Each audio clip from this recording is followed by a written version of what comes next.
त परमेश्वरको वचन हिब्रूको किताब 12 अध्यायको 1 अनि 2 पदलाई म पढ्न चाहन्छु। यसै कारण हामी पनि यतिका गवाहीका मेघले घेरिएका हुनाले हर किसिमको टन्ठा र हामीलाई सजिलैसँगले अल्मलाउने पापलाई पन्साएर हाम्रा सामनेमा राखिदिएको दौड धीरजसँग दौडौँ औ विश्वासको कर्ता र सिद्ध तुल्याउनु हुने येशूलाई हेरौँ, जसले उहाँको सामने राखिदिएको आनन्दको निम्ति शर्मलाई घिन गरेर क्रुसको शासना भोग्नुभयो र परमेश्वरको सिंहासनको दाहिने हातपट्टि बस्नु भएको छ। परमेश्वरको वचनले भन्दछ, Therefore we are surrounded by so great cloud of witnesses. Let us also lay aside every weight and sin which clings so closely, and let us run with endurance the race which is set before us, looking to Jesus, the founder and perfecter of our faith, who for the joy that was set before him endured the cross, despising the same, and is seated at the right hand of the throne of God. So परमेश्वरको वचनले हामीलाई भन्दछ कि हामी चाहिँ एउटा great cloud of विटनेसेसले गवाईले हामी गवाईको एउटा ठुलो मेघले घेरेको छौँ। अनि त्यो गवाईको मेघ चाहिँ हिब्रूको किताब 11 अध्यायमा गवाईको मेघको बारेमा उल्लेख गरेको छ। त्यो गवाईको मेघ चाहिँ हाम्रो अगाडि गएका छन् अनि उनीहरूले भयङ्कर परमेश्वरको कुराहरू गरेका छन्। हामीले अगाडि गएर हेर्दाखेरि थुप्रो किसिमको गवाईको मेघलाई भेटाउँछौँ। हिब्रूको 11 अध्यायमा हामीले 25 किसिमको क्लाउड अफ विटनेसेस भेटाउँछौँ भने अनि हाम्रो पनि अब दौड छ है। अनि हामीलाई के भनेको छ भन्दाखेरि नम्बर 1, लेट अस अल्सो ले असाइड एभ्री वेट, हरेक किसिमको टन्ठा र हरेक किसिमको पाप जो एउटा यस्तो किसिमको पाप छ जो चाहिँ हाम्रो एकदमै नजिक, sin and sin which cling so closely, एउटा चाहिँ वेट छ, एभ्री वेट छ। अनि त्यो वेट चाहिँ सांसारिक टन्ठा हो। यो दौडिँदै गर्दाखेरि दौडिन नदिने चाहिँ के हो भन्दाखेरि चाहिँ एउटा चाहिँ सांसारिक टन्ठा हो। अनि यो टन्ठाले चाहिँ हामीलाई हाम्रो दौडलाई पुरा गर्न दिँदैन। अनि हाम्रो दौडमा हामीलाई अल्मलाइदिन्छ। तर हामीले हेर्दै थियौँ तिमोथीको किताबमा तिमोथीलाई पौलले भनेको कि ख्रीष्टको सिपाहीले चाहिँ आफैलाई कुनै किसिमको टन्ठामा अल्मलाउँदैन। सो हामी पनि नअल्मलिनु भन्ने चाहिँ।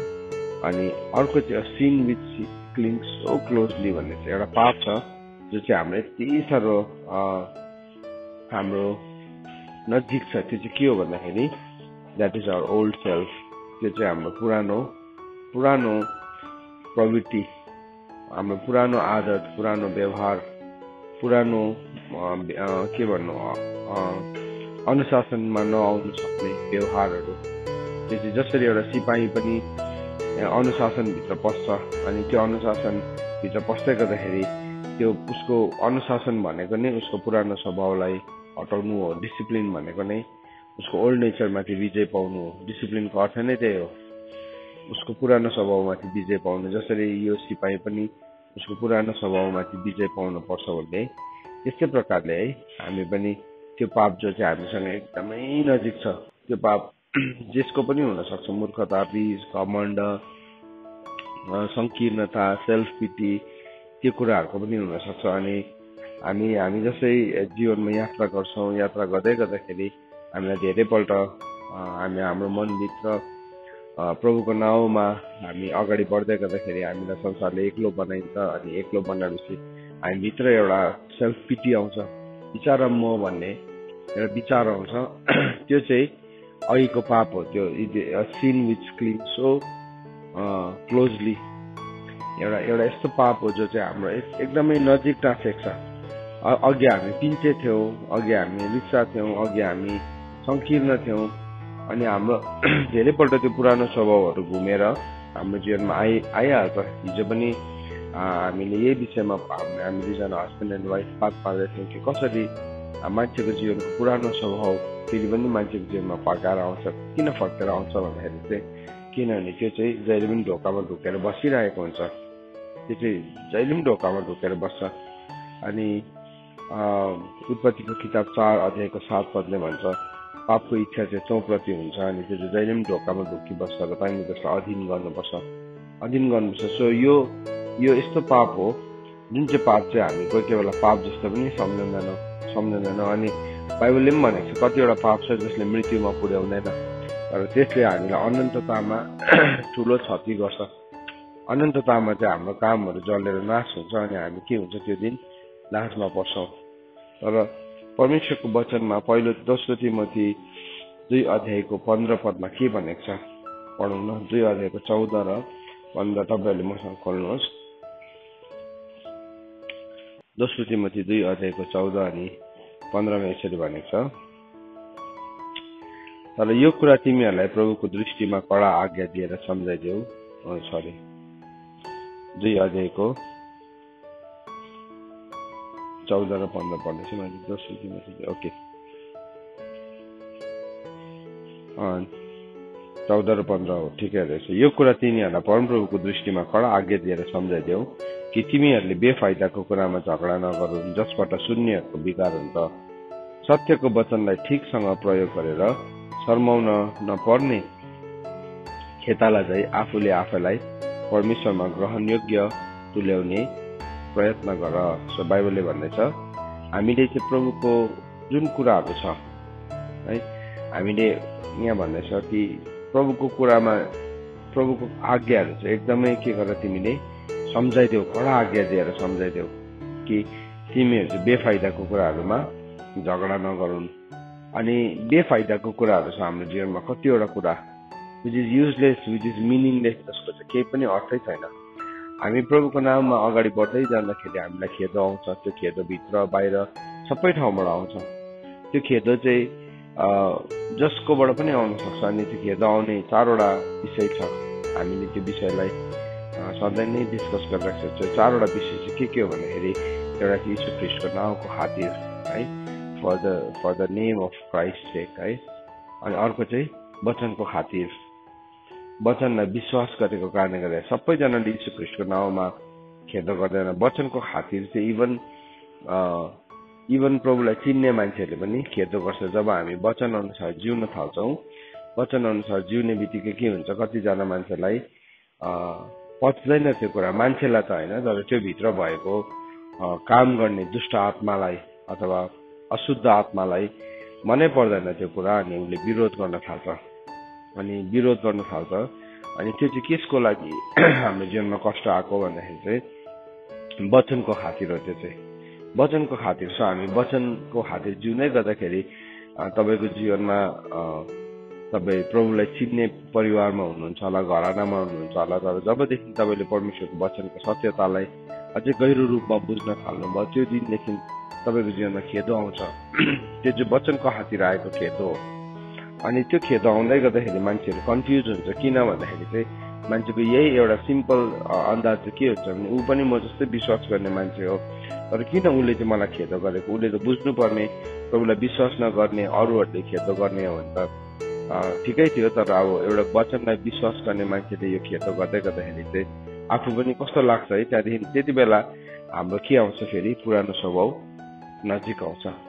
अहिले भने नि एउटा पाप छ जो चाहिँ एकदमै since which cling so closely पुरानो स्वभाव हामीमा आउँछ अनि त्यो स्वभावले चाहिँ हामीलाई के कुरातर्फ ढल्काउँछ भन्दाखेरि चाहिँ त्यसले हामीलाई व्याकुलतातर्फ ढल्काउँछ, त्यसले हामीलाई मूर्ख हुनतर्फ ढल्काउँछ। भजन सङ्ग्रह 35 अध्यायमा हामीले गएर हेऱ्यो भने हामीलाई बताएको छ कि 35 हो या 32 अध्यायमा भनेको छ रिसाउनु छोड है, मूर्ख हुनु छोड किनभने यसले अधर्म गर्नतर्फ ढल्काउँछ है। सो हामी यो कुरामा हामी थाहै हुँदैन तर हामी कतिपल्ट समयमा यसरी हामी जान्छौँ, हामी यसरी नै जान्छौँ अनि हामी त्यसभित्र पस्न थाल्छौँ। बाइबलमा के भनेको छ भन्दाखेरि चाहिँ खराबीबाट हटेर भलाइ गर्नु है अनि रिसाउनु छोड्नु, व्याकुलतातर्फ त्यसले हामीलाई ढल्काउँछ भनेर परमेश्वरको वचनमा लेखेको छ। सो हामी के हुन्छौँ कोही कोही बेला हामी फेरि त्यही व्याकुलतामा पस्छौँ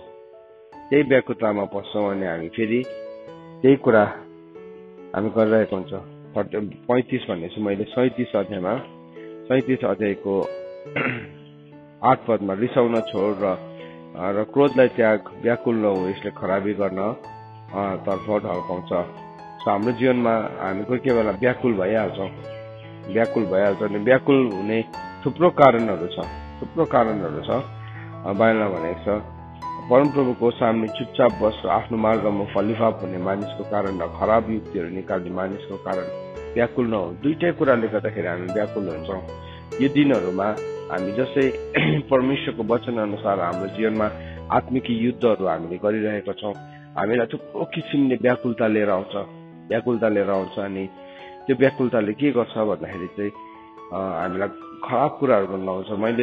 म एकजना छोरीसँग बात मार्दै थिएँ अनि त्यो छोरीले उसले प्रभुमा घरानामा एकजना मात्रै ऊ प्रभुमा आएको अनि ऊ प्रभुको नाउँमा खडा भइरहेको छ यो दिनहरूमा। अनि जब ऊ प्रभुमा खडा भयो उसको जीवनमा उसले थुप्रो कुराहरूलाई उसले जितिरहेको छ। फर्स्टमा त अस्तितिर मसँग बात मार्दै गर्दाखेरि मलाई पुरा डर लाग्छ भनेर भन्दै थिएँ। मैले भने त्यो तिम्रो पर्सनल ब्याटल हो, त्यो तिम्रो व्यक्तिगत लडाइँ हो, त्यसलाई तिमीले जित।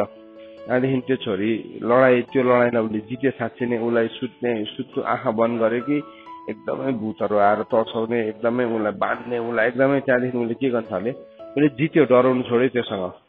त्यहाँदेखि तैँले मलाई केही पनि गर्न सक्दैनस्, म भित्र हुनुहुने यीशु ख्रीष्ट महान हुनुहुन्छ, त्यसले गर्दाखेरि मलाई डिस्टर्ब नगर भनेर है। मतलब उसले त्यो लेभलसम्म उसकोमा एउटा फेथलाई प्रभुले बिल्ड हुन दिनुभयो। आरामसँगले ऊ सुतिदिन्छ, त्यो भूतलाई नै भूत नै तर्सिन थाल्यो होला सायद त्यहाँदेखि उसको जीवनमा है। तर फेरि अर्को लेभलको लडाइँलाई उसले देख्न थाल्यो। त्यो लेभलको लडाइँ चाहिँ के हो भने घरको मान्छेहरू साह्रै डराउने उसको कारणले गर्दाखेरि समाजले हामीलाई के भन्छ है। अनि अब उसलाई फर्स्टमा त उसलाई पुरा अत्याचार गर्यो, उसलाई पुरा अन्याय गर्यो, उसलाई शास्ति दियो। ख्रिस्टको खातिर उसलाई के गर्यो, यीशु ख्रिस्टको खातिर उसलाई सताउन थाल्यो। तर अब के भयो, त्यहाँदेखि चाहिँ जब उसलाई जित्न सकेन त्यो कुरामा, अब शैतानले के गर्यो भन्दाखेरि चाहिँ घरको मान्छेलाई पक्रिन थाल्यो। स्पिरिट अफ फियरले घरको मान्छे साह्रै डर, समाजको डर, त्यसको डर है। अनि उनीहरू एकदमै अब त प्रभुमा आएछ, तैँले गर्दाखेरि अब हामीलाई घरबाट निकालिदिन्छ, आमा बाउ रोएकै। अनि उसले मलाई सोधेको थियो अब के गर्नु यो सिचुएसनमा, म प्रभुको नाममा उभिनु पर्ने हो, प्रभुको नाममा म एकदमै समाजमा म उभिएँ भनेर देखाउनु पर्ने हो या के गर्नुपर्ने हो मलाई सोध्दै थिएँ। मैले उसलाई परमेश्वरको वचन सिकाइरहेको थिएँ, होइन यति बेला तिमीले तिम्रो परिवारलाई जित। अब उनीहरूभित्र भएको तिमीले आफ्नो व्यक्तिगत लडाइँलाई जित्यौ, तिमी भित्र भएको डरको लडाइँलाई जित्यौ भने अब उनीहरूभित्र भएको त्यो डरको स्पिरिटसँग तिमी युद्ध गर्न थाल। अब चाहिँ तिमी युद्ध गर। सो के चाहिँ एउटा फेज छ हाम्रो लाइफमा, हामी बढ्दै गरेको हुन्छ र हाम्रो जीवनमा शैतानले के ल्याउँछ, व्याकुलता चाहिँ एउटा ठुलो एङ्जाइटीको एउटा ठुलो हतियार ल्याउँछ। अनि त्यो एङ्जाइटी चाहिँ हामीले याद राख्नुपर्छ, राम्रो कुराबाट मात्रै आउँदैन, नराम्रो कुराबाट मात्रै आउँदैन, राम्रै कुराहरूबाट पनि एङ्जाइटी आउँछ मान्छेको जीवनमा। अन्त बाइबलले हामीलाई भनेको छ 37को 7 पदमा परमप्रभुको सामने चुपचाप बस र आफ्नो मार्गमा फलिफाप हुने मानिसको कारण र खराब युक्ति निकाल्ने मानिसको कारण व्याकुल नहोस्। दुई किसिमको आउँछ। अब यो खेद चाहिँ के हो भने नि, यो चाहिँ वचनको खातिर आउँछ यो खेद चाहिँ। सो हाम्रो जीवनमा फलिफाप ल्याउँदैछ। फलिफाप भनेको के हो, उन्नति, प्रस्पेरिटी होइन। हाम्रो जीवनमा प्रस्पेरिटी आउँदैछ कसैको कारणले गर्दाखेरि। सो यो मान्छेले चाहिँ मेरो जीवनमा प्रस्पेरिटी ल्याउँदैछ भने चाहिँ म चाहिँ उसलाई चिप्लो घस्न थाल्यो। अब त्यो मान्छेको पछाडि म एकदमै मैले अब उसको कारणले गर्दाखेरि मेरो जीवनमा भलाइ हुँदैछ भनेर म मेरो जीवनको टाइम फोकस मेरो प्रभुलाई दिनुपर्ने समय सबै कुरा चाहिँ म एउटा मान्छेलाई म्यान प्लिजर हुन थाल्यो भने के भयो, त्यहाँ पनि म मेरो बुलाहटदेखि के भयो, म अल्मलिन्छु किनभने मैले के गर्दैछु, मैले I'm trying to please the man. म मान्छेलाई पसन्द मतलब खुसी पार्ने कोसिस गर्दैछु। म एउटा वचन सिकाउने मान्छे हो भने म के गर्छु, उसलाई नै खुसी पार्ने कोसिस गर्छु है। तर परमेश्वरको वचनको सत्यता अघि तिमोथीलाई पौलले के भन्दैछ भने, पौलले भन्दैछ कि तिमी चाहिँ के हो, तिमीले चाहिँ यो मान्छेहरूलाई चाहिँ एकदमै कडा आज्ञा देऊ। यहाँ भन्दैछ यो कुरा चाहिँ प्रभुको दृष्टिमा कडा आज्ञा दिएर सम्झाइदेऊ कि तिमीहरूले बेफाइदाको कुराहरूमा झगडा नगरून्, जसबाट शून्यहरूको बिगार हुन्छ। सत्यको वचनलाई ठिकसँग प्रयोग गरेर शर्माउन नपर्ने खेताला भई आफूले आफैलाई परमेश्वरको ग्रहण योग्य हुनलाई प्रयत्न गर। सो के भन्दैछ, हामीले चाहिँ परमेश्वरको कुरालाई चाहिँ एकदमै कडा आज्ञा दिएर भन्नुपर्छ अरे कि हामी जुन कुराको फाइदै छैन त्यसको लागि चाहिँ हामी इङ्गेज हुनु हुँदैन, इङ्गेज नै हुनु हुँदैन। सो हाम्रो जीवनमा जब हामी प्रभुसँग अगाडि बढ्न थाल्छौँ कतिवटा परिस्थिति आउँछ जुन चाहिँ परिस्थिति चाहिँ हाम्रो रेगुलर हाम्रो दिन प्रतिदिनको परिस्थितिहरू भन्दाखेरि भिन्दै हुन्छ। अघि हामी प्रभुसँग गम्भीर नहुँदाखेरि हामी एउटा परिस्थितिमा बाँचिरहेको थियौँ अनि त्यो परिस्थिति चाहिँ कस्तो थियो भन्दाखेरि चाहिँ त्यो परिस्थितिसँग चाहिँ हामी बिस्तारै बिस्तारै एडजस्ट भइसकेको थियौँ, जस्तो थियो त्यस्तोमै हामी एडजस्ट भइसकेको थियौँ अनि हामीलाई त्यही नै लाइफ हो जस्तो लाग्छ। तर प्रभुले चाहिँ हामीलाई के गर्नुहुन्छ भने त्यहाँबाट तान्नुहुन्छ, हि पुल्स अस आउट है, त्यो परिस्थितिबाट बाहिर निकाल्नुहुन्छ अनि हामीलाई एउटा नयाँ काम हाम्रो जीवनमा लानुहुन्छ। जस्तो कि उदाहरणको लागि अहिले हामी जुन घरमा बसेको छौँ, अहिले हामी जुन देशमा छौँ, अहिले जुन हाम्रो परिवारमा छौँ, यहाँदेखि हामीलाई उब्काएर अर्कै देश, अर्कै संसार, अर्कै ठाउँमा लगिदियो भने हामी कस्तो फिल गर्छौँ? हामी कम्फर्टेबल फिल गर्छौँ? हजुर गर्दैनौँ नि। न त त्यहाँको भाषा मिल्छ, न त्यहाँको खाना मिल्छ, न त त्यहाँको मान्छे मिल्छ, केही पनि मिल्दैन। अनकम्फर्टेबल हुन्छ। जब परमेश्वरले अब्राहमको जीवनमा काम गर्नुभयो त्यो अनकम्फर्टेबल थियो उसको लागि, तर that was a new thing. त्यो चाहिँ उसको लागि नयाँ काम थियो। अनि प्रभुले भन्नुभएको छ हेर म नयाँ काम गर्छु। हामी प्रभुलाई भन्छ नि प्रभु मेरो जीवनमा नयाँ काम गर्नुहोस्। हामी गीत पनि गाउँछौँ होइन, मेरो जीवनमा नयाँ काम गर्नुहोस्, मेरो मण्डलीमा नयाँ काम गर्नुहोस्, मेरो सबै कुरामा नयाँ काम गर्नुहोस्। हामीलाई भन्दाखेरि हामी त्यसलाई चाहिँ नयाँ काम चाहिँ कस्तो सम्झिन्छ? एउटा नयाँ लुगा जस्तै, नयाँ जुत्ता जस्तै, नयाँ गाडी जस्तै। मतलब हाम्रो त्यही हो, देखिने मतलब आँखाले देख्ने कुराहरू है, देख्ने, सुन्ने, छाम्नु सक्ने त्यति मात्रै हामी पर्सेप्ट गर्छ। तर होइन, प्रभुको नयाँ काम चाहिँ अर्कै हुन्छ। प्रभुको नयाँ काम चाहिँ अब्राहमको जीवनमा गरेको जस्तै हुन्छ। अनि त्यो नयाँ कामबाट कतिजना मान्छे जान्दै गरेको हुन्छ। सो उसलाई नयाँ काम, एउटा नयाँ परिस्थिति आउँछ उसको जीवनमा अनि त्यो परिस्थितिलाई फर्स्टमा कसले लडाइँ गर्छ? त्यो परिस्थितिको विरुद्धमा हाम्रो फ्लेसले लडाइँ गर्छ। हाम्रो विचारले मान्दैन, होइन यो त के हो, यो त प्रभुको काम होइन भनेर भन्छ है। अनि के हुन्छ? अनि हामी विचार नै गर्न सक्दैनौँ। सो कतिपय समयमा अब प्रभुको वचनको खातिर तपाईँ उभिँदा अथवा प्रभुको नाउँको खातिर तपाईँ उभिँदै गर्दाखेरि अघिसम्म तपाईँले जुन माया पाउँदै हुनुहुन्छ परिवारबाट, अघिसम्म तपाईँले जुन एप्रुभल पाइराख्नु भएको छ मान्छेकोबाट, पाउनु छोड्छ। अचानक पाउनु छोड्छ। अघिसम्म तपाईँलाई पुरा माया गर्ने मान्छेले माया गर्न छोड्छ। वास्तवमा त्यो चाहिँ के हो भन्दाखेरि त्यो चाहिँ परमेश्वरले तपाईँको जीवनमा नयाँ काम गर्नु भएको। तर अब त्यो चाहिँ फेरि बेहोरा तपाईँको आफ्नै व्यवहारले गर्दा त होइन, मेरो व्यवहारले गर्दा होइन। तर बाइबलले चाहिँ भन्दैछ तिमी चाहिँ कस्तो हो भन्दाखेरि चाहिँ you have to be a worker approved by God. सत्यको वचनलाई ठिकसँगले प्रयोग गरेर शर्माउन नपर्ने खेताला चाहिँ आफूले आफैलाई परमेश्वरको ग्रहण योग्य तुल्याउनलाई प्रयत्न गर्छ। यो चाहिँ भन्नुको मतलब परमेश्वरबाट एप्रुभ नभएको होइन। आफैले मतलब अब कतिजनाको व्यवहार चाहिँ कस्तो हुन्छ भने परमेश्वरले एप्रुभ नगर्नु भएको व्यवहारलाई उसले एप्रुभ गर्दै गरेको हुन्छ। होइन, यो त मेरो जीवनमा नयाँ काम गर्नुभएको हो नि परमेश्वरले। अनि हामी व्यवहारलाई सुधार्दै त्यो भनेको होइन। फेरि त्यसमा पनि एउटा के भन्नु, एउटा ब्रेक थिचेको जस्तै भन्दैछ है वचनले भन्दैछ होइन, you have to be a worker approved by God. परमेश्वरले नै तिमीहरूलाई योग्यको ठहराउनु भएको, तिमीहरू सेवक बनिनुपर्छ। अनि जब परमेश्वरको नयाँ काम हाम्रो जीवनमा सुरु हुन्छ भने वातावरण चेन्ज हुन थाल्छ। वातावरण चेन्ज हुन्छ। तपाईँलाई माया गर्नेले तपाईँलाई घृणा गर्न सक्छ, तपाईँलाई खेदो गर्न सक्छ। अनि तपाईँलाई दुध खुवाउने आमाले पनि त्यति बेला छोडिदिन सक्छ, एनिथिङ। किनभने that is a new work. त्यो चाहिँ नयाँ काम हो। किनभने परमेश्वरले जब पनि काम गर्नुहुन्छ त्यो चाहिँ एकदमै ठुलो प्रकारले गर्नुहुन्छ, सानोतिनो प्रकारले केही पनि गर्नुहुन्न। परमेश्वरले जे काम पनि गर्नुहुन्छ जहिले पनि अनन्ततालाई, इटर्निटीलाई परमेश्वरले मध्यनजरमा राखेर गर्नुहुन्छ। सो परमेश्वरको काममा चाहिँ always there is an eternity. केही पनि कुरा परमेश्वरको काम चाहिँ हाम्रो मान्छेको जस्तो चान्समा, हाम्रो मान्छेको जस्तो लिमिटेड हुँदैन। परमेश्वरले जे पनि हेर्नुहुन्छ उहाँको नाउँ नै के हो? अल्फा अनि ओमेगा। उहाँको नाउँ के हो? उहाँ बिगिनिङ एन्ड द एन्ड। उहाँको नाउँ नै त्यही हो। उहाँले त्यसरी नै काम गर्नुहुन्छ। सो सुरुदेखि नै जुन कुराहरू राखेको छ परमेश्वरको ढाँचा हाम्रो जीवनमा पूरा हुन थाल्छ। जब हामी प्रभुलाई भन्छौँ नि, प्रभु मेरो जीवनमा तपाईँले नयाँ काम गर्नुहोस्, तपाईँको इच्छा पूरा गर्नुहोस्, तपाईँको इच्छा पूरा गर्नुहोस्। अनि किन चाहिँ हाम्रो जीवनमा परमेश्वरको इच्छा पूरा हुँदैन भन्दाखेरि चाहिँ किनभने जब परमेश्वरले आफ्नो इच्छालाई पूरा गर्न थाल्नुहुन्छ हामी इम्पेसेन्ट बनिन्छौँ, हामी अत्तालिन्छौँ अनि अत्तालेपछि हामी के गर्छौँ, हामी कतिवटा काम बिगारी पठाउँछौँ। त्यसले गर्दाखेरि प्रभुले पर्खिनुहुन्छ कहिले चाहिँ म यो मान्छेको जीवनमा काम गरौँ, कहिले चाहिँ वेन सुड आई वर्क। हामी भन्नु चाहिँ फेरि मुखले सधैँ भन्छौँ, प्रभु तपाईँले नयाँ काम गर्नुहोस्, मेरो जीवनमा तपाईँले काम गर्नुहोस् भनिकन भन्छौँ। तर प्रभुले काम गर्दै गर्नुहुँदाखेरि चाहिँ फेरि हामी आफै व्याकुल हुन थाल्छौँ। हाम्रो जीवनमा एङ्जाइटी आउँछ, हाम्रो जीवनमा फियर आउँछ। अनि त्यो एङ्जाइटी, त्यो फियरले हामीलाई के गर्छ, परमेश्वरको कामलाई रोकिदिन्छ। अब हामीले याद राख्नुपर्छ कि परमेश्वरले कहिले पनि एङ्जाइटीको बिचमा काम गर्नुहुन्न। कहिले पनि परमेश्वरको काम जे पनि छ एङ्जाइटीमा हुँदैन।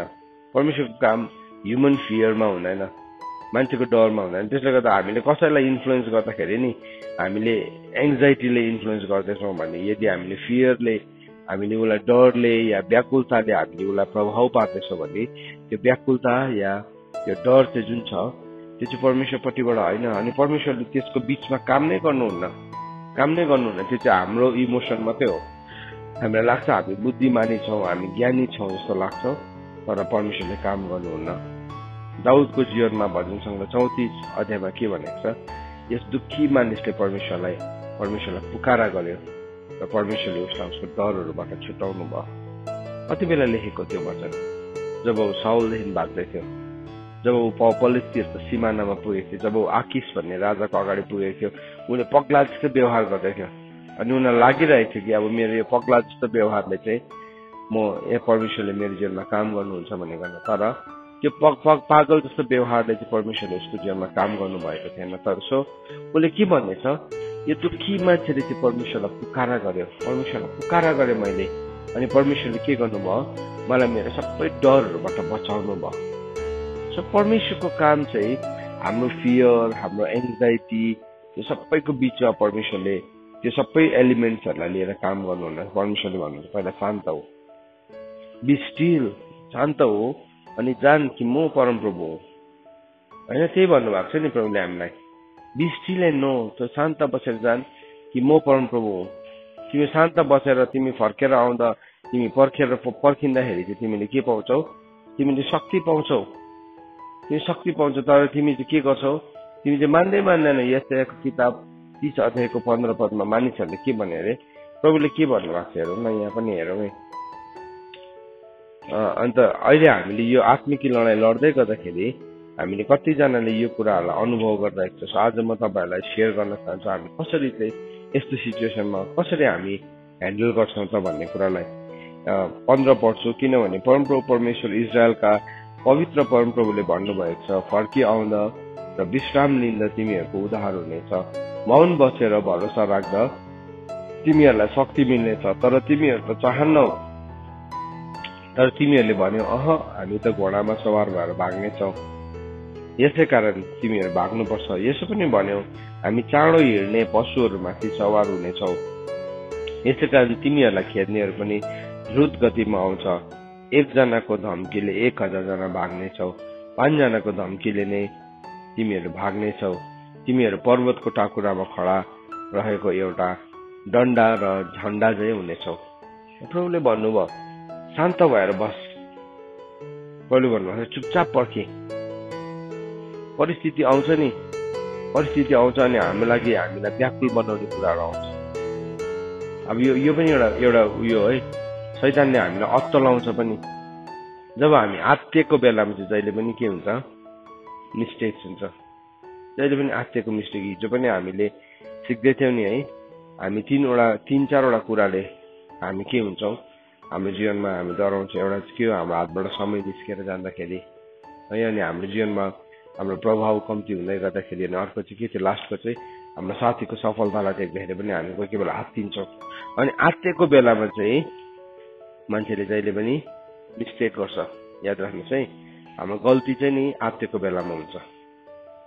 त्यसले गर्दाखेरि हामीमा पुरा अत्तालिने आदत छ भने आज त्यो पनि पुरानो स्वभाव हो, त्यो पनि पुरानो पाप हो जो हाम्रो जीवनमा एकदमै नजिकसँग टाँसिन्छ। तर त्यो सबै आधी बेरीको बिचमा हामी अत्तालिँदैनौँ, हामी शान्त भएर पर्खिन्छौँ भने चाहिँ परमेश्वरले टेक ओभर गर्नुहुन्छ त्यो सिचुएसनलाई उहाँले ह्यान्डल गर्न थाल्नुहुन्छ, किनभने हामी शान्त भयौँ। अनि यहाँ तर प्रभुले भन्नुभयो मान्छेहरूलाई भन्नुहुँदैछ, तिमीहरू पर्ख है, तिमीहरू शान्त रहेर पर्ख है, किनभने तिमी चुपचाप बसेर भरोसा राख्दछौ तिमीलाई शक्ति मिल्छ, तर तिमीहरूले चाहेनौ, तिमीहरूले मानेनौ त्यो कुरालाई। तर के भने अरे, तर तिमीहरूले भने हामी त घोडामा सवार भएर भाग्नेछौ। उसले भन्दैछ म त घोडामा चढेर जान्छु है, म त छिट्टो चढ्ने एकदमै भाग्नेछौ है, घोडामा सवार भएर हामी चाँडो हिँड्ने पशुमाथि सवार गर्नेछौ। अनि तिमी त्यस्तो जब तिमीले प्रभुको प्लानलाई पर्खिँदैनौ, तिमी अब तपाईँ र म प्रभुलाई विश्वास गर्ने, प्रभुलाई पवित्र जीवन जिउने व्यक्ति हुन सक्छौ, तरै भए तापनि यो स्वभाव अझै पनि हाम्रो जीवनमा सक्रिय हुन सक्छ। त्यो पाप हो जो हामीसँग एकदमै नजिक छ। अघि प्रभुमा आउनुभन्दा अगाडि पनि हाम्रोमा अत्तालिने व्यवहार थियो, अनि अहिले पनि हामी के हुन्छौँ, अत्तालिन्छौँ, केही हुँदैन। अनि हामी अत्तालिन्छौँ मात्रै होइन, त्यहाँदेखि त्यो मान्छे चाहिँ छेउमा छ भने उसले सबैजनालाई नै के गरिदिन्छ, अत्तालाइदिन्छ। सो यहाँ चाहिँ भन्दैछ चुपचाप बसेर चाहिँ तिमीले के गर्नुपर्ने हो, पर्खिनु पर्ने थियो, तर पर्खेन मान्छेले। अनि यहाँ हामी व्याकुलतातर्फ, त्यसले चाहिँ जहिले पनि व्याकुलता, अनि त्यो व्याकुलताले हामीलाई खराबी के अब कुन के कुरा खोलिन्छ हाम्रो जीवनमा जब एउटा मान्छे व्याकुल हुन्छ। अनि बाइबलले भन्दैछ खराब युक्ति निकाल्ने मानिसहरूको कारण व्याकुल नहो। कतिजना चाहिँ व्याकुल भइरहेको हुन्छ, त्यो खराब युक्ति, यो मान्छेले मेरो विरुद्धमा यस्तो चाल चलेको होला, त्यसले यस्तो भन्दै होला, त्यसले यस्तो गर्दै होला, त्यो जति पनि हामीले भन्छौँ नि त्यो शब्दहरू त्यो परिस्थितिको बिचमा, त्यसले चाहिँ इट इज एन एम्पावरमेन्ट, त्यो चाहिँ शैतानको लागि हामीले दिएको अधिकारहरू त्यो चाहिँ कस्तो हो भन्दाखेरि यो ढोकाबाट पो पस्यो कि शैतान भनेर तपाईँले खोल्दै त्यहाँदेखि त्यो ढोकालाई तपाईँले बन्नै गर्नु बिर्सिनु भयो। तपाईँको घरमा थुप्रो ढोकाहरू छ, तर त्यो ढोकामा चाहिँ चोर यहाँबाट पो पस्यो कि भनेर तपाईँ अत्तालेर खोल्दै हेर्नुभयो, अनि तपाईँले के भन्नु थुन्नै बिर्सिनु भयो। राम्रोसँगले ताला लगाएर बन्द गरेको थियो, तर तपाईँ आफैले के भयो, out of anxiety you are speaking the words. So शैतानले चाहिँ अब हामीलाई के गर्नु लाउँछ, बोल्नु लाउँछ नि। कतिवटा सिचुएसन शैतानले ह्यान्डल नै गरेको हुँदैन, याद राख्नुहोस् है। शैतान त्यसको केही पनि, अस्ति पनि मैले तपाईँलाई बताइएको कुरा होइन, कतिवटा सिचुएसनमा शैतानको केही पनि पकडनै हुँदैन। तर जब हामीले बोल्छौँ नि, we give life, we give legal right. किनभने हिजोपदेश 18:21 के भन्छ, जीवन र मृत्युको शक्ति चाहिँ मानिसको बोलीमा छ। सो हामीले एम्पावर गर्छौँ, एम्पावर गरिरहेको हुन्छ। जस्तो कि उदाहरणको लागि तपाईँ बाटोमा जाँदै हुनुहुन्छ, एउटा पात झऱ्यो या एउटा दैलो खोलियो, त्यो त खोलिएको नि त, हावाले खोलिएको हो, तर तपाईँले फियरले यो त पक्का भूतले तर्साएको होला भन्ने तपाईँले फियर दिने बित्तिकै त्यो ठाउँमा गएर कसले लिगल राइट पाउँछ? शैतानले पाइहाल्छ लिगल राइट पाए। किन? तपाईँले फियरलाई एम्पावर गर्नुभयो त्यो ठाउँमा। किन? त्यो फियर कहाँबाट आयो? अब त्यो डर चाहिँ कहाँबाट आयो त्यो डर? व्याकुलताबाट आयो, अत्तालिएको स्थितिबाट आयो। सो शान्त रहनु भनेको चाहिँ it is the state of mind हो त्यो चाहिँ। सो हामी अत्तालिँदैनौँ, हामी प्रभुमा छौँ भने नि, हामी प्रभुमा साँच्चै नै बसेको छ नि। एउटा मान्छेलाई हुनसक्ने सबै, मैले अस्ति नै यो कुरा तपाईँहरूलाई भन्दै थिएँ, मान्छेलाई हुनसक्ने सबैभन्दा नराम्रो कुरा के हो? हजुर, डेथ हो नि है। त्यो भन्दाखेरि डरलाग्दो खबर केही पनि हुँदैन। त्यो भनेको के हो? दि एन्ड भनेको नि, सक्यो भनेको नि त, यो शरीर सक्यो भनेको नि त। तर प्रभुले चाहिँ मृत्युको खिल्लाम के गर्नु भएको छ? उकाइदिनु भएको छ। पहिलो कोरिन्थी 15 भनेको छैन, मृत्युको खिल्लाम प्रभुले उकाइदिनु भएको छ। पावर अफ डेथलाई पनि प्रभुले के गर्नुभयो? जित्नु भयो। त्यो भन्दाखेरि संसारमा नराम्रो खबर केही पनि छैन। पढौँ न हामी त्यसलाई। म फेरि अहिले आउँछु, पहिलो कोरिन्थी 15 हामी छौँ।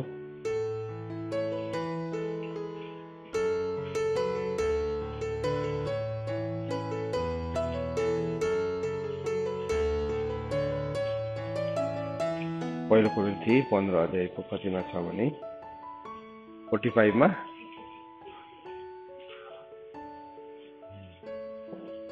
51 देखि पढ्छु। हेर म तिमीहरूलाई एउटा रहस्य भन्दछु, हामी सबैजना मरि जान्दैनौ, तर हामी सबैको परिवर्तन हुनेछ। एकै क्षणमा, आँखाको एक निमेषमा, तुरहीको आखिरी आवाजमा, किनभने तुरही बज्नेछ र मरेकाहरू अविनाशी रूपमा बिउताइनेछन्, औ हाम्रा चाहिँ परिवर्तन हुनेछ। किनकि यस विनाशीले अविनाशी र यस मरणशीलले अमर रूप धारण गर्नै पर्छ।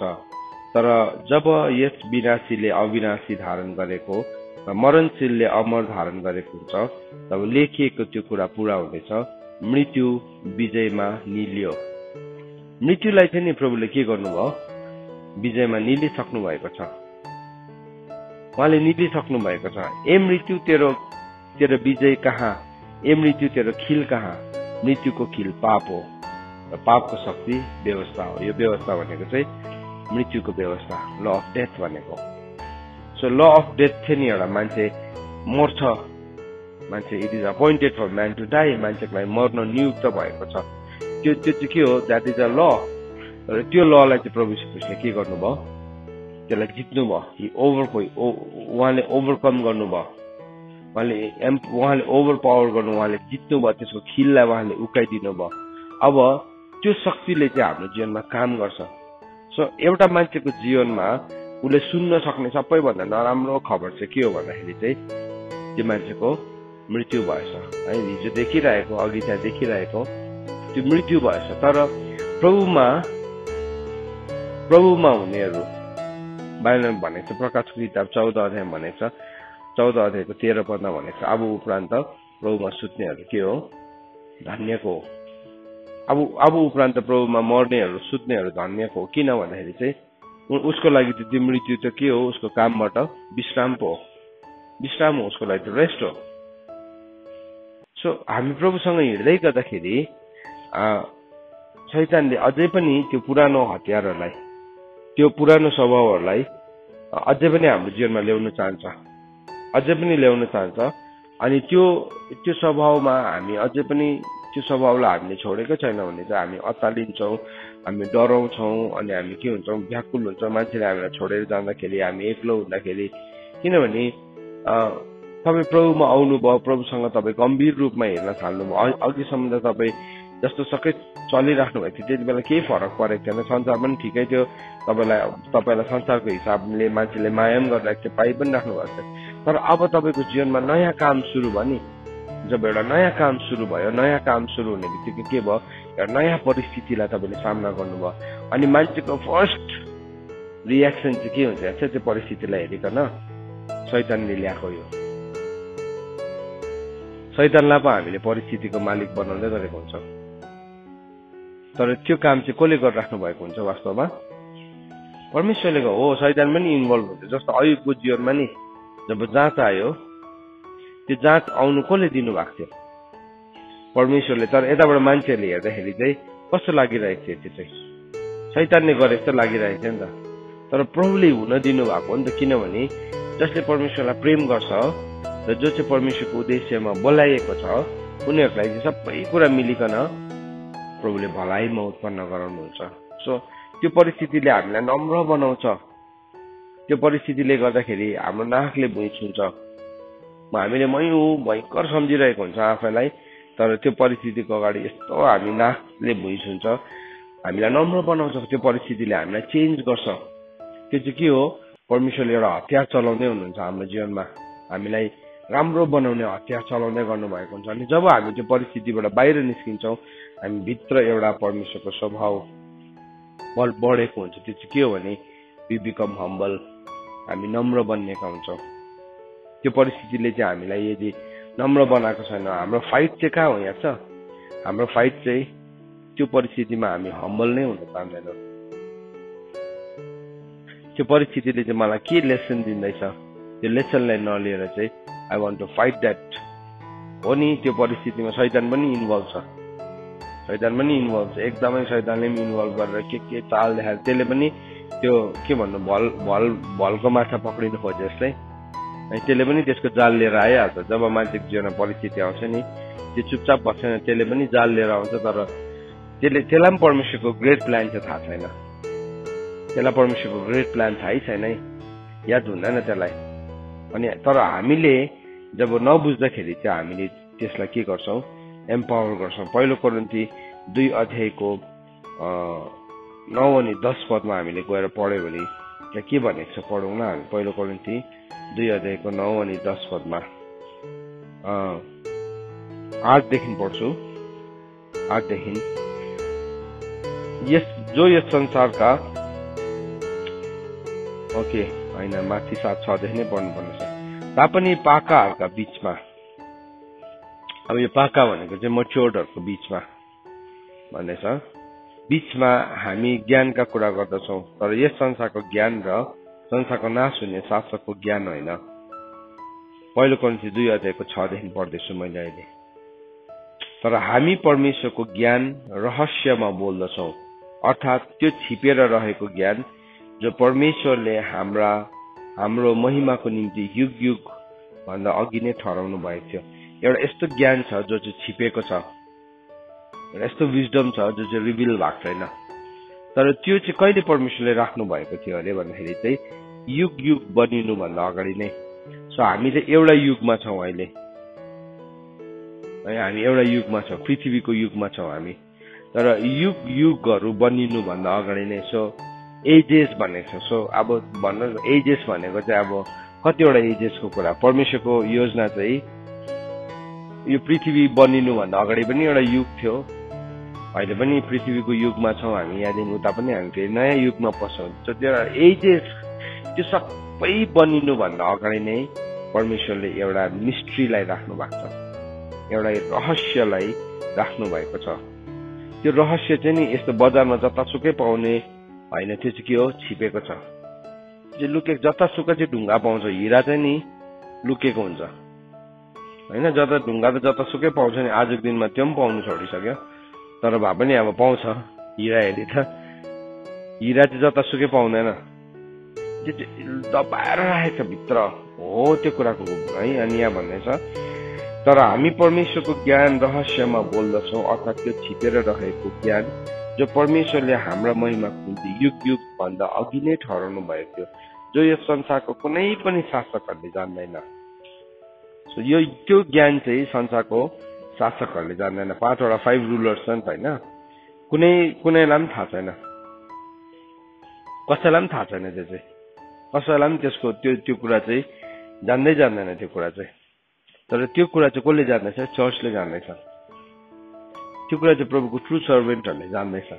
पौलले जुन चाहिँ कुरा बोल्थ्यो, उसले बोल्दै गर्दाखेरि चाहिँ पौलले भन्दैछ त्यो रहस्यको कुरा गर्दैछ त हामी। त्यो रहस्य चाहिँ संसारको ज्ञान होइन, फेरि संसारको ज्ञान नै होइन। तर त्यो रहस्य बोल्दै गर्दाखेरि चाहिँ मान्छेहरूलाई चाहिँ के हुन्छ, त्यो मूर्खता हुन्छ। किन अनबिलिभेबल, किनभने संसारको ज्ञानले चाहिँ संसारको देखेको यो युगको सानो कुरा मात्रै गर्नु जान्दैछ। भयङ्कर हुन्छ त्यो सानो कुरा पनि, तर पृथ्वीको एउटा सानो कुरा गर्नु सक्छ उसले, जो चाहिँ हाम्रो लागि एउटा ठुलो डिस्कभरी हो, इन्भेन्सन हो, हाम्रो लागि डरलाग्दो थ्योरी हो, हाम्रो लागि डरलाग्दो के हो, एउटा इक्विपमेन्ट हो, डरलाग्दो मेसिन्सहरू हो, त्यति मात्रै हो। तर परमेश्वरले राखिदिनु भएको हाम्रो लागि योजना चाहिँ एजेसहरू सुरु हुनुभन्दा अगाडि नै प्रभुले राख्नु भएको योजना छ। अनि जो यस संसारको शासकहरूले जान्दैन। यो कुरा चाहिँ नि तपाईँले नि यो संसारको शासकहरूले त्यसलाई थाहै छैन। सो तपाईँको विरुद्धमा काम गर्दैछ नि यो संसारको शासक भनेको चाहिँ हाम्रो लोकल गभर्मेन्ट या पोलिटिसियन या कुनै चर्चको लिडर या कुनै एउटा उसको त्यो कुरा गरेको होइन। तर एउटा फोर्स छ, एउटा कस्मसलाई चलाउने फोर्स छ, हो त्यो फोर्सको कुरा गरेको, जो चाहिँ उनीहरूले जान्दैनन्। किनभने तिनीहरूले जानेको भएदेखि महिमाको प्रभुलाई क्रुसमा टाङ्ने नै थिएन। शैतानलाई चाहिँ कस्तो लागिरहेको थियो, यीशु ख्रीष्टको विरुद्धमा फरिसी शास्त्रीहरूलाई उठाउँदाखेरि यस है यो मान्छेहरूले धर्मशास्त्र पल्टाइ यीशु ख्रीष्टको बारेमा पढ्छ, तर यिनीहरूलाई म यीशु ख्रीष्ट नचिन्ने बनाइदिन्छु। अनि के भयो त्यसमा, त्यो सफल भयो। यस यीशु ख्रीष्टको मिसनलाई मैले के गर्दैछु, सेबोटेज गर्दैछु, मैले भत्काइदिँदैछु। तर थाहै थिएन त्यसलाई त्यसको पछाडि परमेश्वर कस्तो ग्रेट प्लान थियो भनेर थाहै थिएन। के प्लान थियो भनेर थाहै थिएन। सो के भयो, तपाईँको विरुद्धमा पनि उठ्छ, तपाईँको विरुद्धमा पनि धर्मशास्त्र जान्ने मान्छेहरू उठ्छ। अर्को मान्छे उठ्दा नजान्ने त के हो नि है, जान्ने नै उठ्छ, जान्ने उठ्छ, नजान्ने पनि उठ्नु सक्छ। खेदो गर्न अर्को लेभलमा उठ्छ ऊ। पहिला त प्रभुको नाउँको खातिर खेदो हुन्छ, एन्ड सेकेन्डको खेदो चाहिँ के हो, वचनको खातिर अनि धार्मिकताको खातिर। अब के हुन्छ, हामी त्यहाँ पनि खेदोमा छौँ। अनि त्यो खेदो गर्दै गर्दाखेरि चाहिँ प्रभु यीशु ख्रीष्टले कस्तो हो तिमीहरू त कुरै नबुझेको भन्नु भएन फरिसी शास्त्रीहरूलाई। उनीहरूलाई प्रभुले बताउनु भयो, तर उनीहरूले परमेश्वरको अभिप्रायलाई ग्रहण नै गरेन। अनि प्रभुले भन्नुभयो छोडिदेऊ उनीहरूलाई, चेलाहरूलाई भन्नुभयो छोडिदेऊ उनीहरूलाई, लिभ देम, उनीहरूकै अवस्थामा छोडिदेऊ। सो के भयो, शैतानलाई चाहिँ कस्तो लागिरहेको थियो अर्कोपट्टि, मैले फरिसी शास्त्रीलाई पनि उठाउँदैछु, अब म के गर्छु, चेलाहरूमध्ये एकजनालाई पनि म के गर्छु, त्यसलाई पनि म भट्काउँछु। सफल भयो शैतान, हजुर 100% सफल भयो। एउटा स्कृतिलाई भट्काउनुमा पनि सफल भयो है। तपाईँलाई साथ दिन्छु भन्ने चेलाहरू पनि छत्ताछुल्लै भयो, सफल भयो शैतान। यसो हेर्दाखेरि प्रभु यीशु ख्रीष्टको डल्लै प्लान चाहिँ असफल भएको जस्तो देखिरहेको थियो। तर बाइबलले के भन्दैछ हेर्नुहोस् त, जो यो संसारको कुनै पनि शासकहरूले जान्दैन, किनभने तिनीहरूले जानेको भएदेखि महिमाको प्रभुलाई क्रुसमा टाँगेको थिएन, टाँग्ने थिएन। तर जसरी लेखिएको छ, आँखाले नदेखेका र कानले नसुनेका, मानिसको मनमा नपसेका यस्ता जुनसुकै कुरा परमेश्वरले उसलाई प्रेम गर्नेहरूको निम्ति तयारी पार्नु भएको छ। आँखाले नदेखेको, कानले नसुनेको, मनभित्र नपसेको कुरा। हामी चाहिँ मान्छेको सफलता देख्छौँ, मान्छेको जीवनको हेर्छौँ, मान्छेको अरू आफ्नो उसको लाइफ क्या भएको रह्यो भनेर हामी मान्छेको प्रशंसा गर्ने गर्छौँ। अनि हामीले चाहिँ कहिले पनि मान्छेको प्रशंसा लिनु हुँदैन। त्यो चाहिँ द्याट इज अ डरलाग्दो मिस्टेक हो। किनभने मान्छेको प्रशंसा हामी लिँदैछौँ भने चाहिँ त्यसमा चाहिँ फादरको सिल अफ अप्रुभल लागेको हुँदैन। हाम्रो प्रशंसा चाहिँ जहिले पनि परमेश्वरबाट हुनुपर्छ। यीशु ख्रीष्टको प्रशंसा कसले गर्नुहुन्थ्यो? पिता परमेश्वरले गर्नुभयो नि, दिस इज माई बिलभेड सन, उनी मेरो प्रिय पुत्र हुन्। अनि प्रभु यीशु ख्रीष्टले कुनै पनि मान्छेको प्रशंसाले प्रभु यीशु ख्रीष्ट इन्फ्लुएन्स हुनु भएन। यद्यपि प्रभु यीशु ख्रीष्टले उनीहरूलाई अपमान गर्नु भएन। र हामीले मान्छेको प्रशंसा चाहिँ नि कहिले पनि लिनु हुँदैन, नत्र भने चाहिँ हामी वर्कर एप्रुभ बाई गड हुँदैनौँ, तर हामी के हुन्छौँ, वर्कर एप्रुभ बाई म्यान हुन्छौँ। तिमोथीलाई के भन्यो पौलले, तिमी चाहिँ के हुनु अरे, तिमी चाहिँ परमेश्वरले है, परमेश्वरको अगाडि ग्रहण योग्य चुल्लाइएको। 2 तिमोथी 2 अध्यायको 14 र 15 हामीले पढ्दैछौँ। विशेष गरिकन 15 पदमा लेखेको चाहिँ परमेश्वरमा ग्रहण योग्य, परमेश्वरमा वर्कर एप्रुभ बाई गड। 14 पद, यी कुरा तिमीहरूलाई प्रभु ख्रीष्टमा कडा आज्ञा दिएर सम्झाइदेऊ कि तिनीहरूले बेफाइदाको कुराहरूमा झगडा नगरून्, जसबाट सुन्नेहरूको बिगार हुन्छ। तपाईँलाई दोष लगायो, मान्छेले दोष लगाउँछ, अनि दोष लगाउँछ तपाईँले एउटा इटर्निटीलाई हेरेर चल्दै हुनुहुन्छ, तपाईँलाई दोष लगाउँछ। तर बाइबलले आफूले नै क्यालकुलेट गर्नुपर्छ अरे, मैले क्यालकुलेट गर्नुपर्छ अरे, मैले जान्नुपर्छ अरे यो कुरा बेफाइदाको छ, सो म के गर्नु, यसमा झगडा गर्नु योग्यकै छैन। यीशु ख्रीष्टले भन्नुभयो नि, यीशु ख्रीष्टले भन्नुभयो यूहन्ना 18:36 भन्नुभयो, मेरो राज्य यो संसारको राज्य होइन, मेरो राज्य संसारको राज्य होइन। मेरो राज्य यदि संसारको राज्य हुनु हो त मेरो सेवकहरूले मेरो पक्षमा लडाइँ गर्ने थियो। जुन चाहिँ कुरा चाहिँ नि प्रभुको हो नि, त्यो कुरामा चाहिँ स्वर्ग आफैले लडाइँ गर्छ, हामीले लडाइँ गर्नु पर्दैन। तर जुन कुरा बेफाइदाको छ, यहाँ बाइबलले भन्दैछ तिमी चाहिँ बेफाइदाको कुराहरूमा आफैलाई के नगर, इङ्गेज नगर, त्यो फाइदै छैन त्यो कुरा है। त्यसको एन्ड जहिले पनि हामीले हेर्नुपर्छ, यो कुराको एन्ड चाहिँ कहाँ हुन्छ। यो कुरालाई मैले सुरु गरेँ भने यसको अन्त चाहिँ कहाँ पुग्छ त। सो इटर्निटी अनन्ततासँग जोडेको छैन, अनन्ततासँगै जोडेको हुन्छ। वास्तवमा हरेक कुराहरू अनन्त मृत्युसँग जोडेको हुन्छ कि चाहिँ अनन्त जीवनसँग जोडेको हुन्छ। यदि अनन्त जीवनसँग जोडेको छैन भने चाहिँ त्यो काम चाहिँ के हो, युजलेस हो। किन चाहिँ राजा सोलोमनले सबै कुरा व्यर्थ किन भन्यो? किनभने उसले जीवनमा यस्तो कामहरू गर्न थाल्यो जो चाहिँ केसँग जोडेको थियो, त्यो चाहिँ मृत्युसँग जोडेको थियो। अन्त प्रभुले के भन्नुभयो, सोलोमन राजाको सम्पूर्ण वैभवमा एक ठाउँमा चाहिँ यसो भनेको रहेछ, उसको विजडममा भनेको, उसको बुद्धिमा, परमेश्वरको बुद्धिमा होइन, उसको बुद्धिको सर्वश्रेष्ठतामा पनि एउटा लिली फुल जतिको थिएन।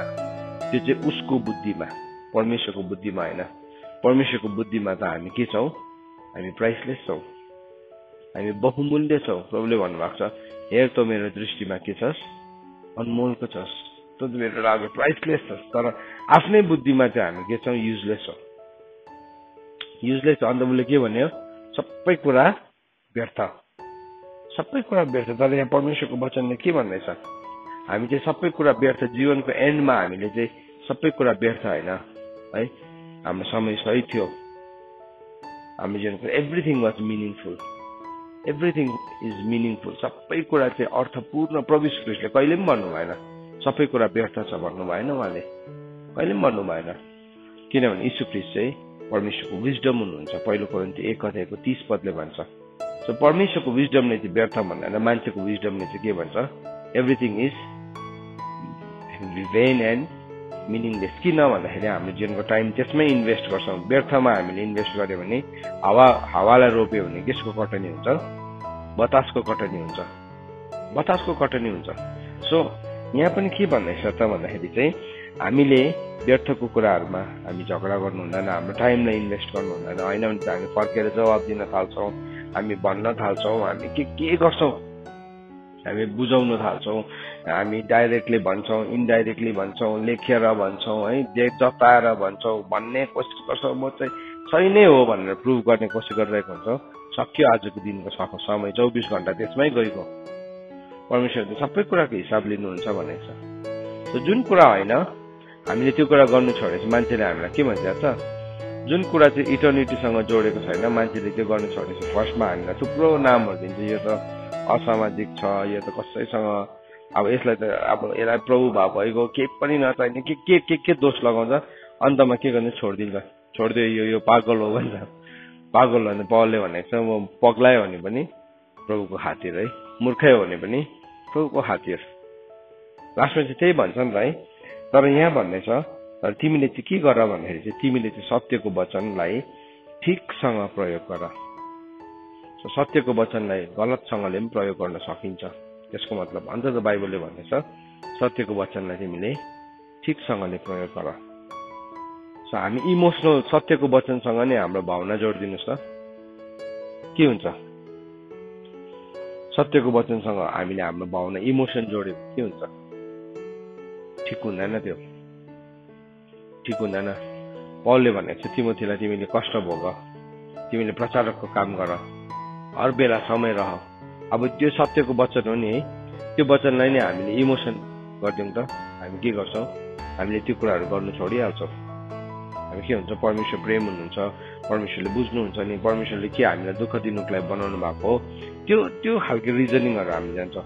हामी बनिएको कारण नै के हो भन्दाखेरि चाहिँ हामी यीशु ख्रीष्टको कक्षासम्म बढ्नुलाई जुन चाहिँ अभिप्राय चाहिँ परमेश्वरले युग बसाल्नुभन्दा अगाडि नै गर्नुभएको थियो होइन। याकोब 1:18 हामीले भन्छौँ, त्यो चाहिँ कसले गर्नुभएको हो? त्यो चाहिँ ज्योतिको पिताले, जसमा चाहिँ अदल बदल हुने कुनै पनि छाया छैन। There is no shadow of change. उहाँसँग एउटा पनि अदल, उहाँले जुन चाहिँ योजना बनाउनु भएको छ त्यो योजना के हो? डेफिनेट हो, त्यो चाहिँ पक्का हो, हुन्छै हुन्छ।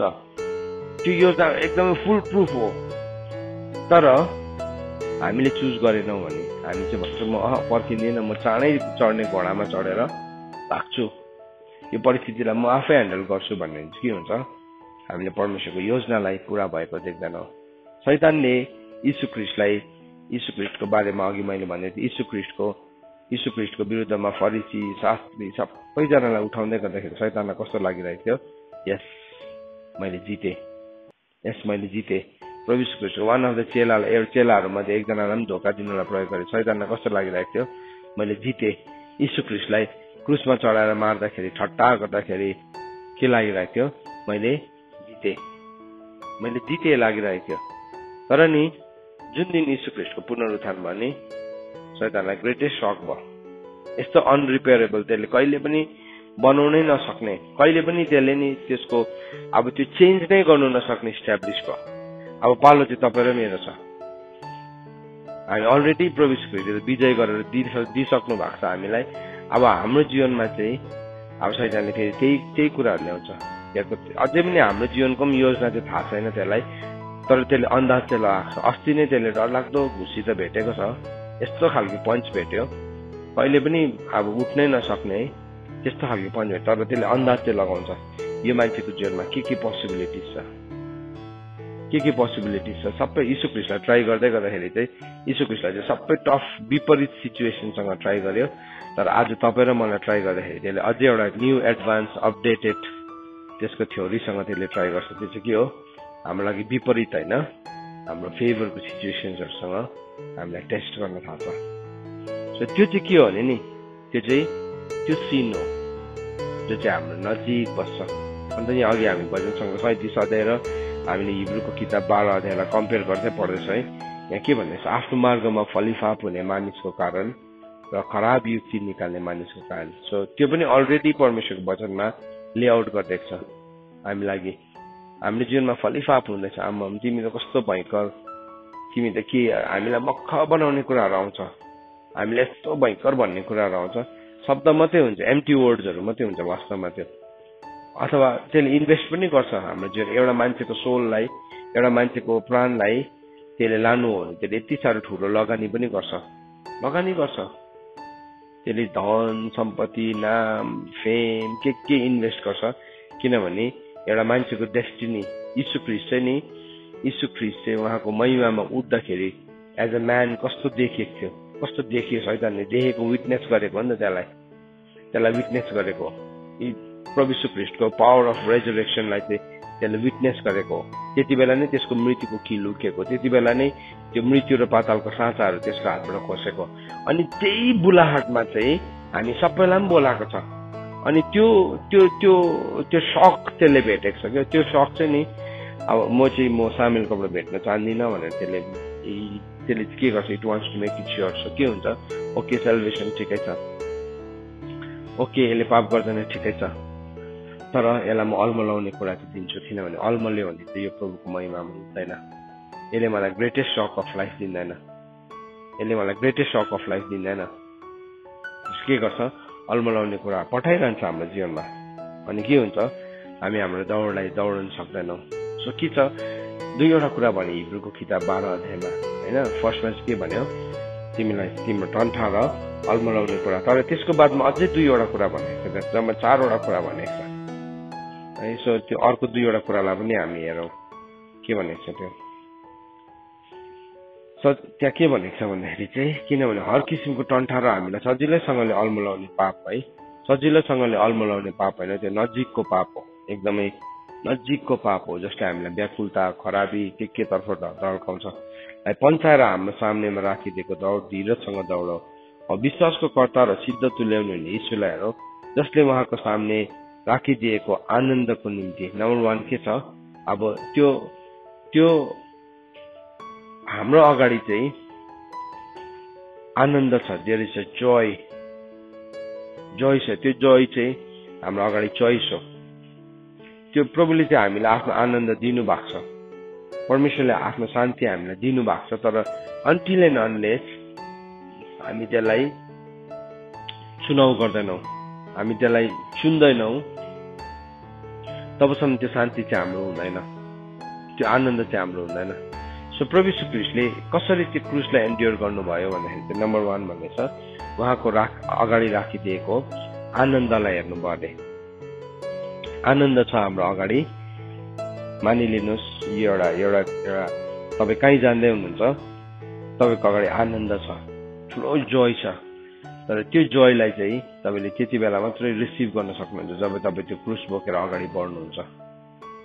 अनि त्यो जोयले चाहिँ फेरि त्यति मात्रै होइन, त्यो जोय चाहिँ यस्तो शक्तिशाली छ, तपाईँलाई क्रुस बोक्नु पनि ताकत दिन्छ, तपाईँलाई क्रुस बोक्नु पनि ताकत दिन्छ। त्यो चाहिँ कोही बेला एउटा मान्छे प्रेममा परेको भन्छ नि है, प्रेममा एकदमै प्रेममा पर्यो, लभ उसको जीवनमा कसैसँग उसले यति साह्रो प्रेममा फस्यो। अनि त्यो प्रेममा पनि एक किसिमको ताकत छ नि है। त्यो ताकतमा उसले जुन चाहिँ मान्छेलाई प्रेम गर्छ, त्यो मान्छे अर्कै देशमा बस्ने होला सायद, उसँग केही पनि मिल्दैन। तर त्यो प्रेममा यस्तो ताकत हुन्छ कि त्यो सबै घराना कुटुम्ब सबैलाई छोडेर पनि म त्यो मान्छेसँग जिन्दगी बिताइदिन्छु भन्ने मान्छेले एउटा निर्णय लिन्छ। थाहा छैन त्यो मान्छे राम्रो मान्छे हो कि होइन, त्यो मान्छे उसलाई जिन्दगीभरि उसँग बस्ने मान्छे हो कि होइन, भोलिको दिन उसलाई धोका दिन्छ कि केही पनि थाहा छैन। तर ऊ भित्र नि त्यो उसले यस्तो के भन्नु, त्यो प्रेमले एउटा यस्तो अचम्मको ताकत ल्याउँछ। अनि त्यो ताकतमा उसले त्यो निर्णय लिन्छ। अनि मान्छेको निर्णयहरू प्राय फेल हुन्छ, मान्छेले सोचेर गरेको ताकतहरू त्यस्तो हुन्छ है। तर यो चाहिँ त्यस्तो खालके होइन, यो चाहिँ उसले एउटा आवेगमा आएर या एउटा वशमा आएर एउटा कुनै अभिलाषाको अधीनमा आएर गरेको निर्णय छैन। यीशु ख्रीष्टको निर्णय चाहिँ प्रभुले हामीलाई दिनुहुने आनन्द चाहिँ इटर्नल छ। प्रभुले भन्नुभएको छ, मेरो आनन्द म तिमीहरूलाई दिन्छु। अनि त्यो आनन्दले चाहिँ तिमीहरूको आनन्दलाई के गर्छ, पुरा गर्छ। पहिलो यौना 15:11 भनेको छ है, म मेरो शान्ति तिमीहरूलाई दिनेछु अनि तिमीहरूको आनन्द चाहिँ के हुन्छ, पूर्ण हुन्छ। प्रभु यीशु ख्रीष्टले पनि जब क्रुसलाई बोक्दै हुनुहुन्थ्यो, त्यो क्रुसलाई बोक्दै हुनुहुँदाखेरि चाहिँ उहाँले अगाडि चाहिँ के हेर्नुभयो, उहाँको अगाडि के देख्न थाल्नुभयो, जयलाई। त्यही जयलाई नै हेरेर आउनु भएको, उहाँ त्यही आनन्दलाई हेरेर आउनु भएको। कसको लागि? हाम्रो लागि। डिफरेन्स चाहिँ यति नै हो। आज हामीले जुन चाहिँ आनन्दलाई लिन्छ नि, प्रभुको लागि लिएको होइन। त्यो आनन्द पनि अझै हामीले हाम्रै लागि नै लिन्छौँ। तर प्रभुले गर्नु भएको चाहिँ हाम्रो लागि थियो। त्यो चाहिँ के थियो? इट वाज परमेश्वर यस्तो प्रेम गर्नुभयो, यस्तो धोका दिने मान्छेहरू, यस्तो प्रभुलाई सराप्ने मान्छेहरू, प्रभुलाई घृणा गर्ने मान्छेहरूको लागि उहाँ के गर्नुभयो, उहाँ यस पृथ्वीमा आउनुभयो। त्यो हुन्छ नि प्रेममा यति साह्रो, love is as powerful as death भनेको छ नि श्रेष्ठ गीतमा। प्रेम चाहिँ मृत्यु जस्तै ताकतिलो थियो। यस्तो शक्तिशाली रूपमा उहाँ आउनुभयो। तर त्यो मान्छेले धोका दियो, घृणा गर्यो, अझै पनि प्रभु यीशु ख्रीष्टलाई घृणा गर्छ, धोका देख्छ, श्राप छ, थुकिरहेको छ। तर प्रभु यीशु ख्रीष्टले चाहिँ क्रुसलाई कसरी बोकेर देखाउनु भयो भन्दाखेरि चाहिँ उहाँको अगाडि आनन्दलाई जान दिनुभयो। The joy that was set before him भनेको छ। उहाँको अगाडि राखिदिएको आनन्दको निम्ति उहाँले के गर्नुभयो, आनन्दलाई हेर्नुभयो। अनि नम्बर 2 चाहिँ उहाँले के गर्नुभयो अरे भन्दाखेरि चाहिँ उहाँले शरमलाई घृणा गर्नुभयो है, उहाँले लाजलाई घृणा गर्नुभयो। हामी चाहिँ नि लाज लाग्छ हामीलाई, हामी लाजलाई चाहिँ पुरा माया गर्छौँ। यस्तो गऱ्यो भने लाज हुँदैन नि त हामीलाई, फलानाले के भन्यो होला। हामी दिनमा कतिपल्ट लाजलाई नै उल्लेख गर्छौँ। त्यसको मतलब अब त्यो नराम्रो गति छाडा हुनु भनेको होइन, आफ्नो जीवनलाई नराम्रो प्रकारले भनेको होइन। तर हामी नि कतिवटा कुरा नि हामी गर्नु चाहँदैनौँ, हामी गर्नु सक्दैनौँ, किनभने हामीलाई त्यो गर्नु दिन त्यो ठाउँमा आएर चाहिँ हामी लजाउँछौँ। प्रभु यीशु ख्रीष्टले के गर्नुभयो, त्यो क्रुसलाई बोक्ने मोमेन्ट चाहिँ नि उहाँको यस्तो टाइम थियो, उहाँले आनन्दलाई देख्नुभयो, लाजलाई घृणा गर्नुभयो। यस्तो भयो। त्यही मान्छे प्रभुले अगाडि नै भन्नुभएको थियो, भोलिको दिन तिमी आफैले भन्छौ है, आफैलाई बचा भनेर भन्छ। साँच्चै नै त्यो मोमेन्टमा प्रभु आउनुभयो।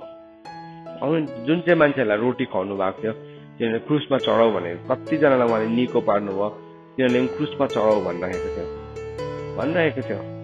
अनि के भयो, अघि जुन चाहिँ फरिसी शास्त्रीहरूलाई प्रभुले उनीहरूको जीवन खुल्ला देखाइदिनुहुन्थ्यो, अब ताकत उनीहरूको हातमा थियो, शक्ति उनीहरूको हातमा थियो। उनीहरूले थप्पड लाउँदै थियो, थुक्दै थियो। अघि त के हुँदै थियो, प्रभु यीशु ख्रीष्टको मिनिस्ट्रीको टाइममा त जब परमेश्वर प्रभु यीशु ख्रीष्टलाई लगेर डाँडामा ढकेल्नु आँट्दाखेरि पनि परमेश्वरको आत्माले उहाँलाई त्यहाँबाट मुभ गर्नुहुन्थ्यो। उहाँ ती भिडले उहाँलाई देख्दैन थियो।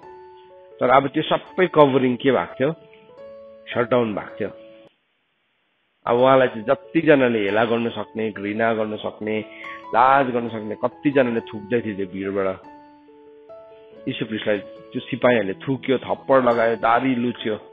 मतलब त्यस्तो परमेश्वरको पुत्र स्वयं अल्फा अनि ओमेगा उहाँलाई त्यसो गर्दाखेरि कस्तो मोमेन्ट थियो।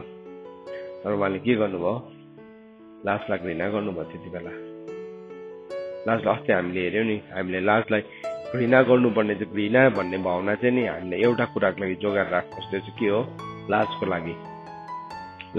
तर हामी त्यो घृणा भन्ने भावना चाहिँ जोसुकैसँग प्रयोग हो, यो मान्छे त मलाई मनै पर्दैन है, ऊ त मनै पर्दैन, लाजलाई चलाउनु पर्ने हो त्यो हतियार चाहिँ।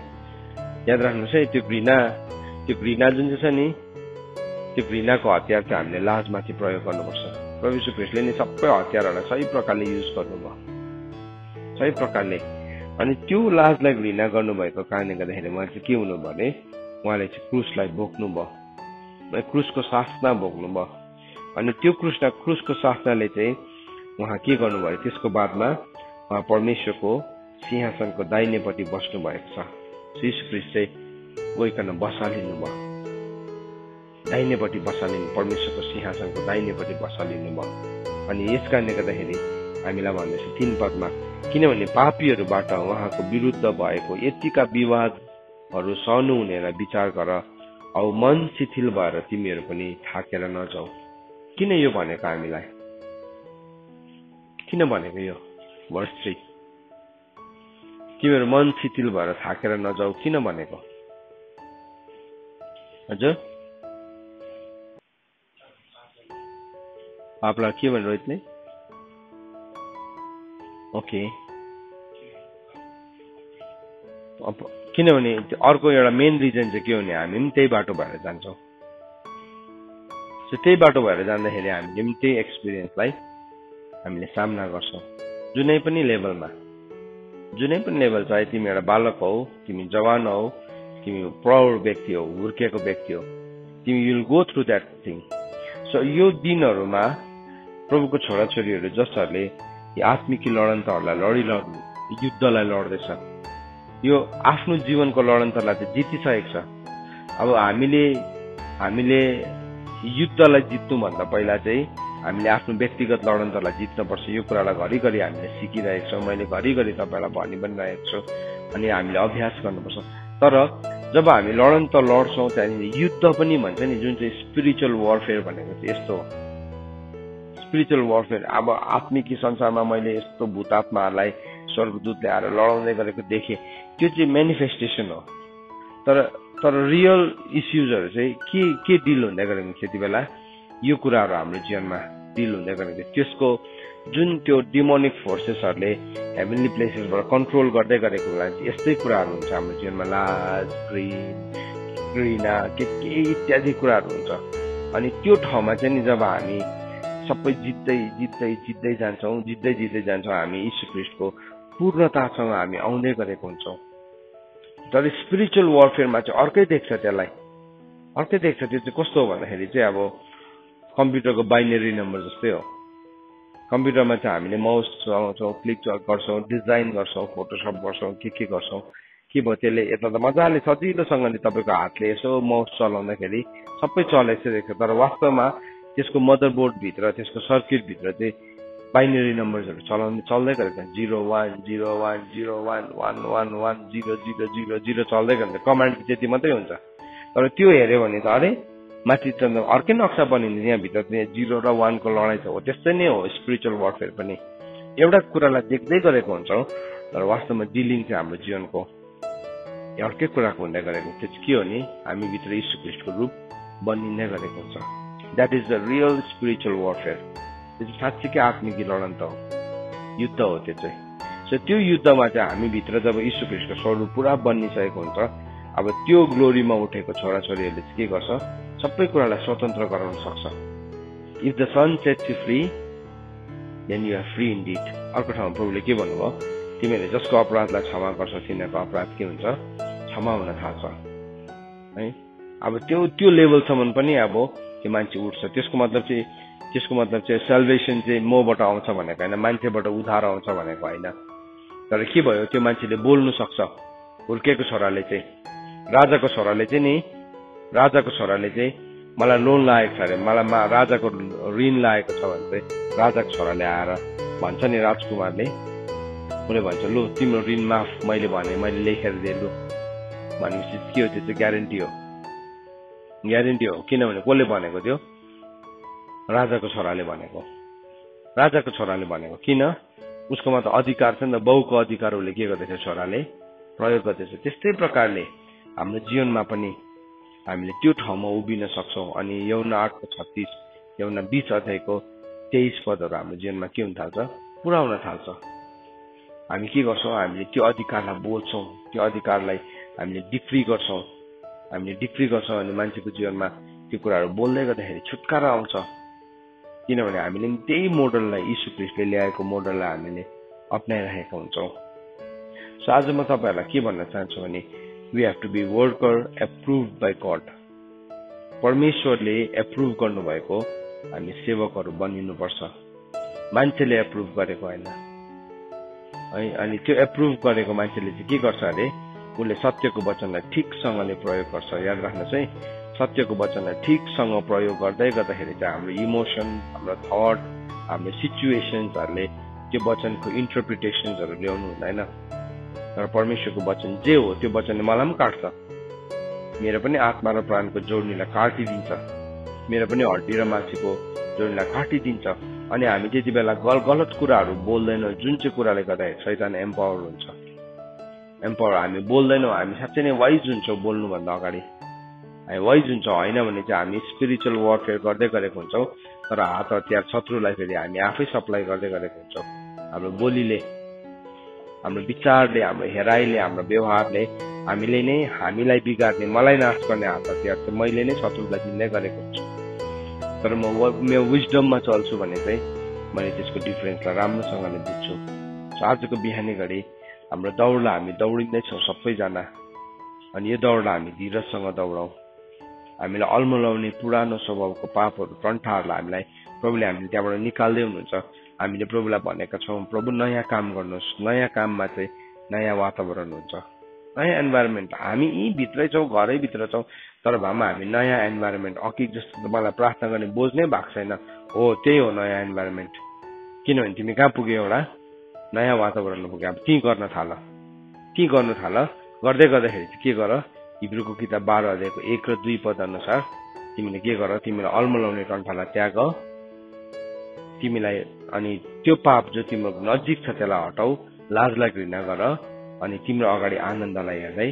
तिमी अगाडि बढ त्यति बेला तिमी बाइबलमा भनेको छ उहिलेको दिनहरु त कस्तो राम्रो थियो भन्नु चाहिँ के हो फुलिशनेस हो भनेको छ मूर्खता हो पहिलाको दिनहरु त कस्तो राम्रो थियो पहिला त 4 आनामा 1 मन आलु पाउँथ्यो अरे सके त्यो फुलिशनेस हो त्यो है तर हामी के गर्छौं अगाडि अहिले जे छ मेरोमा यो सिचुएसनलाई म वाइजली ह्यान्डल गर्छु तपाईहरु जति जना पनि आज यो परिस्थितिबाट जान्दै हुनुहुन्छ म तपाईहरुलाई एन्करेज गर्छु तपाईहरु त्यो परिस्थितिमा विजय हुनुहोस् तपाईहरु त्यो परिस्थितिमा नहार्नुहोस् सम्झिनुहोस् this is a new environment for me so अझै यो 4 वटा कुरालाई चाहिँ हाम्रो जीवनमा हिब्रूको किताब 12 अध्यायको 1 र 2 पद अनुसार यो 4 वटा कुरालाई हाम्रो जीवनमा लिकन हामी सबैजना अगाडि बढ्छौं परमेश्वरको वचन पढाइ र सुनाइमा परमेश्वरले आशीष